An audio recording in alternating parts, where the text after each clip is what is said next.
Welcome, good evening, and welcome back to Cocktails, Controversy and Conservation. I'm Jackie Montfort. I'm the Organising Director of the Nature Conservation Council of New South Wales. I'd like to just start by acknowledging that we're on Aboriginal land, wherever we are in New South Wales. I'm on the land of the Gadigal people of the Eora Nation, and I would encourage you to acknowledge the land that you're on in the chat box. So normally we would have Chris Gambian with us. Chris is away tonight.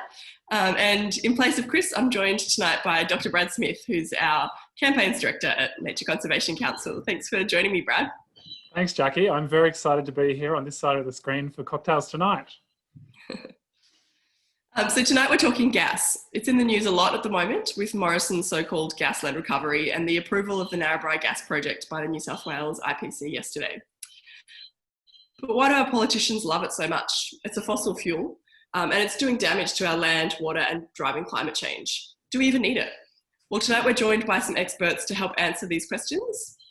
And before we hear from them, though, Brad, what are you drinking tonight? Well, I'm glad you asked, Jackie. I'm very excited to have a whiskey sour in my hand. And tonight, for the first time, it's a vegan whiskey sour, which I can highly recommend. Yeah, the Aquafaba is Aquafabulous. Good to know.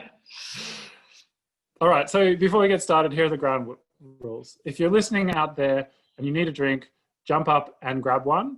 We're recording tonight's cocktails evening, so if you need to jump on and watch back later, you can do that. And if you've got a question for either of the panelists, please type it into the chat and then we'll put them on the spot for you later on. All importantly, if you're enjoying yourself tonight, please go to nature.org.au and send us some money, because we rely on donations here at the NCC, and koalas grow on trees, but money does not. So now that the cocktails are all sorted, it's time for some conservation and controversy. Or is that controversy? Very controversial. Jackie, what's the topic for tonight? Thanks, Brad. So tonight we're joined by George Woods and Bruce Robertson. George is the convener of Lock the Gate Alliance, who I'm sure lots of you at NCC will be familiar with. George has played a central role in many coal and gas battles and in grassroots activism for the climate. Welcome, George. Thanks so much for having me, Jack and Brad, and hello, Bruce. We're also joined by Bruce Robertson. Bruce is a gas and LNG analyst at the Institute for Energy, Economics and Financial Analysis and has been following gas in the Australian energy market for years. Welcome, Bruce. Thank you very much, and thanks for having me, Jackie and Brad, and hi to George again. Thanks, guys. So I just want to kick off with a question for both of you. What's been going on this week with gas, and why do we keep hearing about it in the news? Maybe, George, if you can kick us off with a bit about Narrabri, and then Bruce, it'd be great to hear from you on the Morrison's gas land recovery. Thanks, Jackie.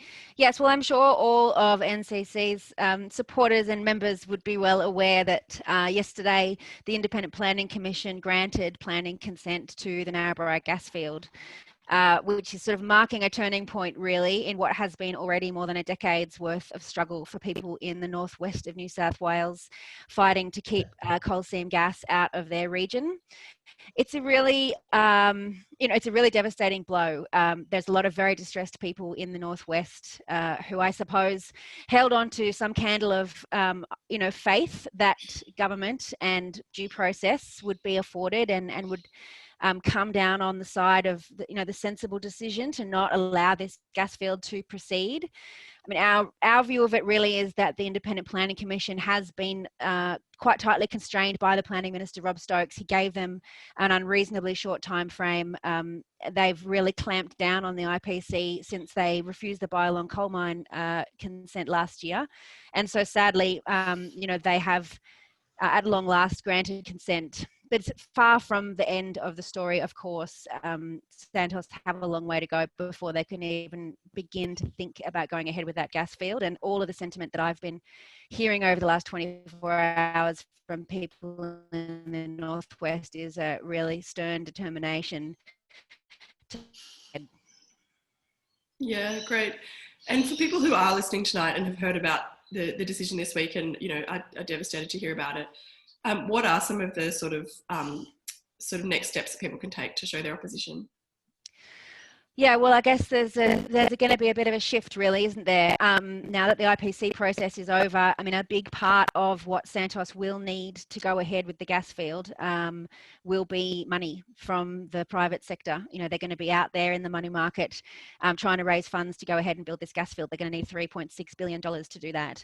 And Bruce will have a lot better insights into this than me, but our observation has been that there have been a lot of questions being asked of the gas industry by institutional investors and financial institutions over the last year, certainly a couple of years really, including Santos at their AGM earlier this year, about how they could possibly make out that their business strategies are consistent with the temperature stabilisation goals of the Paris Climate Agreement. And really, those questions are only going to get harder to answer as the time goes on, given that it's going to take, I think, Santos at least 2, maybe 3 years to fulfill the conditions that the Independent Planning Commission have imposed on them to get to a position where they can decide whether or not they're proceeding with the gas field.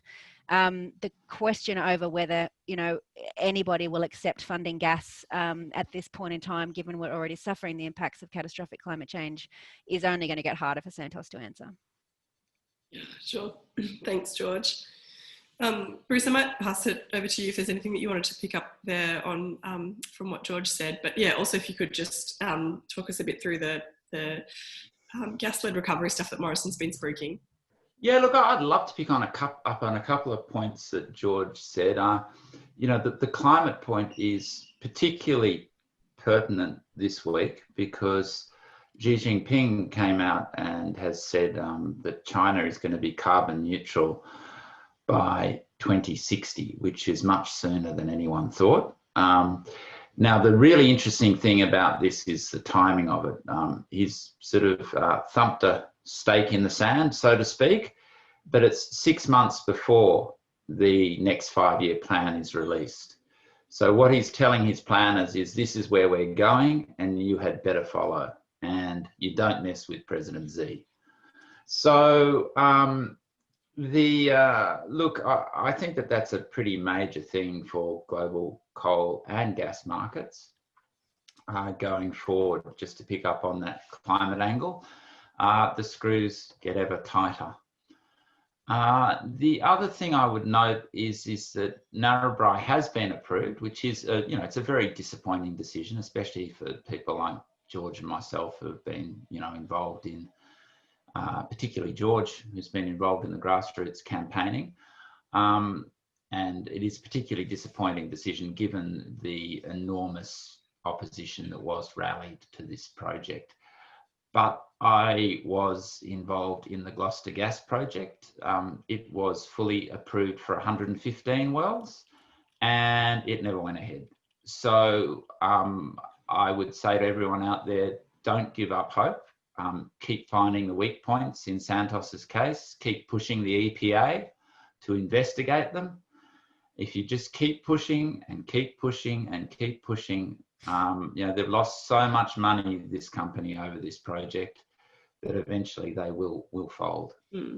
That's a refreshing analogy to hear that's sort of, that's where we're up to with the Gloucester project as well. So yeah, good to be reminded. Yeah, and Gloucester actually, they ended up handing back the license. They didn't even try and sell it. So, it well and truly was over when it was over there. So I would, it's a disappointing decision, but we've got to move on. And it has been won from this position before, definitively. So, that's a note of optimism. Moving on, what's happening with the government? Well, the government is hell-bent on a gas-fired recovery. They announced that they were going to build a 1 gigawatt, which is 1,000 megawatts. That's a very big gas peaking plant in the Hunter Valley. Now, that's a really curious thing, considering that the AEMO said that at the moment there is only a 150 megawatt shortfall. So, they could have built a 200 megawatt power station and comfortably done it 1/5 the size of the one they're going to build. But no, the good old government has to come out with a sledgehammer to sort of kill an ant. Look, it was a really strange strange announcement. I found it really quite shocking, the ignorance of the market that these guys were showing. This whole idea that we have to subsidise a mature industry like gas is pretty absurd, really. Most, industries do need subsidisation in the beginning phases, and after that, governments really should let them go on their own.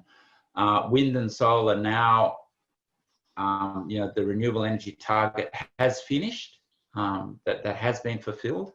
And so new plants being built aren't subsidised, and yet the government thinks that we need to subsidise gas. Gas has been a declining fuel in the Australian system since 2014. Overall, we use 21% less gas than we did in 2014, 21% less. And in gas-powered generation, we use 58% less gas than we did in 2014. It's a staggering figure. Basically, the power system is moving from gas baseload plants to gas peakers. And so, look, we may need to build some more, some smaller, much smaller, not 1,000 gigawatt plants, but we may need to build, maybe 1 or 2 more gas peaking plants. But as the AEMO has said, we need less gas in the system by 2040 with more renewables than we have today. And so I don't know where the government's getting its figures from, because they're not getting it from the people that actually look at these things and design power systems. It really is just, it's not based on anything at all. They're just picking numbers out of the air and flying them around. There's no report to back up 1,000 gigawatts. There's no report to back up that we need more gas in the system for firming the grid, because the AEMO says we need less. Yeah. So it is very strange when you're trying to argue things logically and quote sources, because there aren't any on the other side. That's just a summary of where we're at the moment with the gas-fired recovery. Thanks so much for that, Bruce. So I guess moving on, like on that theme of what's driving this demand for gas, and why are we still ripping up our landscape to get gas out, and what is the government trying to achieve with its, subsidising 5 new gas fields, or, pipelines, all the things that they're trying to throw public money at for gas? Like, what are they trying to achieve here? Will gas bring down our power bills? And when we're exporting such huge quantities of gas each year, I think 20 times more than Santos could ever hope to produce at Narrabri, how can there be this worry about a shortage? I noticed Angela put in the comments, AEMO's worried that there'll be a shortage of gas in 2023. Do you have any comments about that? Like, what are they trying to do here, and what's the right thing to do? Right, okay, there are a couple of things there. Firstly, the Bass Strait is running down, right? So we have to face facts. The Bass Strait is running down. But if you look at Victorian gas consumption, about 60% of it is consumed in the house. Now, we know that it's cheaper to heat your home with a reverse cycle air conditioner. There have been a number of studies done on that. It's cheaper to heat your home with a modern reverse cycle air conditioner. It's cheaper to heat your water with a heat pump. And it's cheaper to cook with induction cooking. So we really don't need gas in houses anymore. It's a historical anachronism. It was something that was brought in because gas was so incredibly cheap from the Bass Strait when the Bass Strait first happened. Now, gas isn't cheap anymore, and it's getting more expensive by the day. If you have a look at Santos's Narrabri project, what's actually happening there is at the moment we get our gas from the Moomba field in South Australia. And the Moomba field produces gas for around $3 a gigajoule, landed in Sydney. Now, the gas out of Narrabri is about $8.50, landed in Sydney. So the difference is, what they're doing is they're forcing high cost gas onto the domestic consumer and selling the cheap gas to exports, right? So we are paying in Australia more than we should for gas. There have been now 10 reports, and there will be there's an ongoing gas inquiry that reaches out to 2025 now. The government's basically given up on gas prices. It just has an ACCC inquiry and then flatly ignores all the evidence that are produced by the ACCC that we're getting ripped off. We've been getting ripped off since 2014. It was first discovered by, it was first actually documented by the ACCC in 2015. And we've had 10 reports since then, one after the other, essentially all saying the same thing: we're getting ripped off. So now with Santos's Narrabri project, they've put the next plank in of the rip the Australian consumer off strategy, which is to flog high cost gas to us and sell the cheap gas to exports. You're dead right. Most of our gas is exported on the East Coast. Basically over 70% goes offshore and is turned into LNG up in Gladstone and then shipped offshore. Amazing that most of the gas is being shipped offshore, and yet somehow politicians are saying we have a shortage. George, did you have any other thoughts about what the future is for gas and that kind of topic? Yeah, I mean, I guess it is at a real turning point right now. And it seems quite marked that the sort of center of controversy over our energy system has really shifted away from coal and straight on to gas just in the last, year or two. And it all point now, everybody sort of accepts that coal power is highly polluting, and now it's this fixation on gas. I mean, I think there's quite a few things going on. One of them really does seem to be a lack of imagination in Australian politics, that there just must be something that you can dig up and burn, and that's sort of what we do here, and we sell it overseas, and that's what makes us what we are. So I think there is a real conceptual leap there, I think, that some political figures need to make. But it's certainly true that Santos have a lot of access to government. They are a political donor. And, we do have a political system that allows access to corporate elites. And as we've seen in the Narrabri process in the last, 2 or 3 months, really doesn't give the public much satisfaction in our attempts to sort of engage and have some agency and have a say on these really quite important strategic issues. So I think we, in the midst of a real turning point about the role of gas. And I guess it seems like, as I said, a lot of people, institutional investors, are asking questions about the task force on climate-related financial disclosures about how gas can be consistent with the Paris Agreement, and the window of time to continue burning greenhouse gases is sort of almost closed. So it doesn't really seem there's much a future for it at all. Just on that, George, you were saying about the changing role of gas and how rapidly we're seeing that changing at the moment. And over the last few years, we've heard gas referred to often as a transition fuel, including by the chief scientist. And there's, just a question coming in here on renewable energy. Just wondering if you could speak a little bit to that idea of gas as a transition fuel, and, how does it interact with clean energy, renewable energies? Yeah, well, it does very much seem at the moment, and IEEFA's integrated systems plan made this clear, and the International Energy Agency has also said similar things, that we really now are in a situation where renewables and gas are competing for market space. And I guess I've been a climate activist long enough to remember that people were arguing about the role of gas as a transition fuel 20 years ago in Australia. There have been people fighting gas that long in this country. And I guess 20 years ago, to a lot of people, it did seem necessary. Perhaps the renewable energy technologies were not as mature then. The price was higher. It was all a little more uncertain. And we just have this political class that are, in many respects, in a real time lag in terms of understanding climate change, understanding energy, understanding where the public is on these issues, and relying on, quite outdated ideas and concepts about what kind of energy system we have and we need, and what actions we need to take to make it robust and secure and affordable in the long term. I mean, not many people, really acknowledge that it has been gas that has been driving up the price of electricity for the last few years, and that Santos is in fact the architect of the gas price crisis on the East Coast because they overcommitted in their export contracts and always intended to access third-party gas, meaning gas that was being used in Australia, in eastern states by manufacturers. They have plundered those resources to sell them through their Curtis Island export hub, and as a result, really thrown the manufacturing industry into a severe crisis. And we shouldn't, we shouldn't miss out on acknowledging that there is a real pinch point coming for manufacturers who use gas. And that's why it's really urgent that we invest in fuel switching and investigate how we can replace the role of gas in industrial processes for heat and power.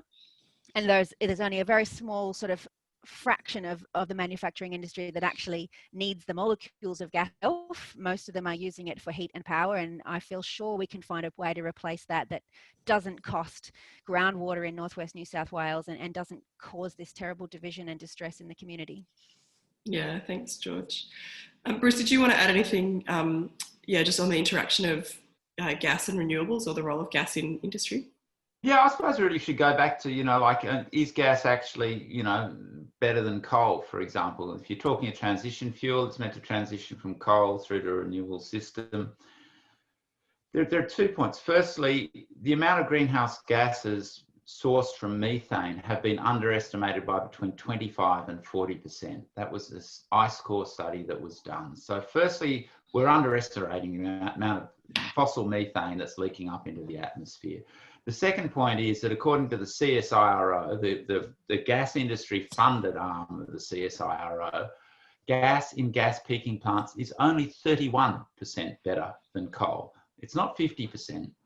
50% is the figure for gas baseload plants, and we don't need gas baseload plants. So, and then if you have a look all the way along the supply chain, you only need small leaks of 2 to 3% for gas to be worse than coal. And BP says that the broader industry, this is BP, the gas and oil company, says that the broader industry leaks at 3.2%. So the oil and gas industry itself says that it's worse for the climate than coal, right? So in a number of examples, it is worse for the climate than coal. It isn't always worse for the climate than coal, but really it's a bit like the debate between smoking cigarettes and light cigarettes. They both kill you. One might kill you slightly slower. It really is like that. So we've really got to attack that basic argument that gas is so much better than coal, and there is that tremendous gap in the global inventories of 25 to 40% that just comes from somewhere no one's admitting to yet. So this will come out over the next year or two with the greenhouse gas satellites going out. That's why I wrote the report. I've looked at gas for many years. I've never written on emissions, and I finally bit the bullet this year. And the reason I did it this year is because we're at a turning point. Because you've got these greenhouse gas satellites going up that can measure methane emissions, you will find there'll be this news flow over the next couple of years that basically will expose gas. It really is gas's Volkswagen moment. They've lied about their emissions and they're going to get found out. So that's the first point. The second point is gas as a transition fuel. Look, we do need gas in the energy system. Right now, we need gas. But battery technology is changing rapidly and is going to eat into gas's market share. If we have a look in South Australia, Neon, the big French multinational that owns a lot of wind farms there, it is looking at putting in a battery that's 10 times the size of the Hornsdale Power Reserve, 10 times the size of the world's biggest battery. So this is what's happening all around the globe. The batteries now are becoming grid, what I call truly grid scale. The Hornsdale Power Reserve was mocked when it was put in. It's made very good money for its owners since it's been put in. So, they can mock it, but they're sitting there laughing their heads off, the owners of this thing. And that's just the beginning. We're going to see large scale batteries in the power system in the short to medium term. And that will again eat into gas's market share. So right now we do need gas, but it's a very short term thing. And increasingly we're not going to need it very much at all. Yeah. Yeah, thanks, All right. Bruce. Brad, And have can we I got just some... jump in, oh, Jackie? Just, go for it. I was just going to say, I think what Bruce is saying is very important, because what the government is doing, what they're doing with the COVID Commission and their access to the gas industry to government, is they know this is a turning point, and they're trying to get government support to lock in gas demand, and you know, create new pipelines and create that demand so that the industry can continue just beyond the point where otherwise they wouldn't have a reason to exist, because the world is moving beyond them. So we really are at this crucial 2-year turning point for that industry. And if they don't get this assistance from the government, if they don't get this lock-in that the Prime Minister is trying to impose on all of us, that, you know, they won't have a market anymore, because they will be forced out by cheap renewables. Yeah, it's not viable. Yeah, thanks for that, George. Brad, have we got an audience question that we can hit our panelists Yeah, I think with? I ticked up a couple. There's actually a few people have just posted in questions around import terminals. So if either of you want to comment really quickly, I think we've got 2 import terminals proposed in New South Wales. There's one in Victoria. When that will, you know, people are saying that could feed in at a cheaper price than Narrabri. So how does that fit into the equation? And someone's also asked, with the, I think it's Australian domestic gas reservation policy, if that was properly implemented, would that also mean Narrabri wouldn't be needed anymore? It sounds like what you've said is this industry is on the way out, but over the next few years, how do those kind of interventions stack up? Right. Okay, if we just take the ADGSM, the Australian Domestic Gas Supply Mechanism, it's called, that thing, if you actually, it's enacted, it's in Parliament, but it's never actually been activated as such. If you activated it and made them supply some gas to the domestic market, Narrabri wouldn't happen, because gas prices would come down and Narrabri wouldn't be economic. And that's frankly what should happen, because we pay far too much for gas, and it should be cheaper than our Japanese customers pay, and it's not. Now, the thing with import terminals are a two-edged sword. I really think that I think if you did the ADGSM, you wouldn't need them. But the reason I don't like import terminals is it involves liquefaction of gas. Now, when you liquefy gas, you burn another 10% of the gas, 9% of the gas, sorry. When you ship the LNG, you lose another 2 to 6% of the LNG. So you're talking 12 to 14% losses in that system straight away. So when we import gas, just think we've already burnt 14% of it, 12 to 14%, before we even put it in the pipe to get to your premises. So in terms of greenhouse gases, importing gas is an abhorrent concept. Will it probably occur? Well, there are actually 5 import terminals proposed at the moment. There are 2 in Victoria, 2 in New South Wales, and 1 in South Australia. I would say 4 of them are pretty damn serious at the moment, have bought land. Crib Point is actually going for approval right now as we speak. And the one in Wollongong has approval, and Epic's one in Newcastle has land. So they're very serious about it. If all 5 were built, about 80% of the Australian domestic market would be import supplied. So it's a really absurd situation where you're basically importing oil into Saudi Arabia, or, you know, ice to Eskimos, or whatever analogy you'd like to make. But you know, we are the world's largest exporter of gas, you know, and we can't even supply ourselves with gas at a reasonable price. It is simply unbelievable how our government has just thrown us to the gas cartel. Amazing. George, did you have any final words on that? It's almost 6 o'clock. We've got to move on to our quiz, but if you have any quick responses to those questions. Well, I've just seen so many other questions. Oh no, I've got a frozen George. George has just been getting across all the questions that are coming through in the chat, and there's some great questions coming through. Unfortunately, we don't always have time to address. Oh, you're back. We lost you there for a second, George. But yeah, we don't have time to address all the wonderful audience questions, but really appreciate the participation. And there are a few questions coming in around campaigning on gas pipelines and you know, what are the next stages for Narrabri. We'll keep you up to date here at Nature New South Wales with opportunities to keep opposing these unnecessary and dangerous gas projects. And also, if you're not already signed up to Lock the Gate, George's organisation, that's a great spot to stay in the loop as well. We've got you back again, George. Did you want to say some final comments before we... Oh, not at all. I just wanted to give a shout out to the landholders who are fighting the 2 pipelines that are proposed to bring Narrabri gas to market, the Queensland Hunter Gas Pipeline and the Western Slopes Pipeline. I think they're going to need a lot of our support in the next year or so because the companies behind those pipelines really want to bring them on, and you know that we're not getting much help from government. Yeah, thanks, George. Really important to remember. Before we let you go, we're going to test your knowledge. So I've got a few statements. You've got to let us know whether you think they're true or false.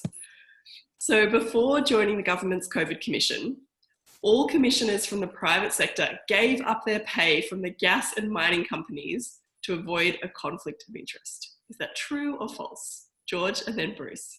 False. What do you reckon, Bruce? He's going false as well. Unfortunately, it is in fact false. Chair of the commission, Nev Power, admitted in Senate estimates that he couldn't, well, first he said he couldn't remember whether or not he was getting paid by Strike Energy, and then afterwards confirmed that indeed he was still being paid by the gas industry. Brad, you've got another statement for George and Bruce. All right. Second question in the gas quiz. As part of their justification for opening up gas exports way back when, Santos said that it would make gas more expensive for Australians, therefore making Santos more profit. That was their justification in the first place. True or false? True. Bruce is on mute, but I can lip read. He said true. All right. Yeah, absolutely right. In Santos's presentation to their shareholders, their strategy was to increase gas prices for Australians. That's where we began all this craziness. Yeah. And final question, true or false? Queensland Police defended their sponsorship deal with Santos that saw police cars plastered with Santos branding. Is that true or false? That is sadly true. Yeah, their cars were. I saw pictures of it. It was absolutely appalling. Yeah, sometimes the truth is stranger than fiction. Well, thanks so much for joining us tonight, George and Bruce. It's been, just so helpful to hear from you both, and some wonderful insights into what's going on. It's certainly opened my eyes, and I'm sure a lot of the people who've joined us tonight. We've had some amazing participation in the chat, so it's clearly a topic that people are really passionate about and fired up about, understandably so, with all the things that have, all of what's been going on this week. And as I said, stay up to date, sign up at nature.org.au if you're not already, and we'll keep you up to date with how you can be involved in these community campaigns to stand with landholders and oppose these projects. And George is with Lock the Gate if you'd like to stay in touch with those guys as well, doing wonderful work. We'll be back in 2 weeks for another Cocktails, Controversy and Conservation. So please join us. If you're enjoying it, let your friends know. We also stream live on Facebook, so you can find us there.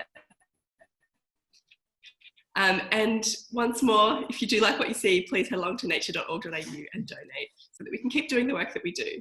Thanks everyone for coming, and we'll see you in 2 weeks. Thank you.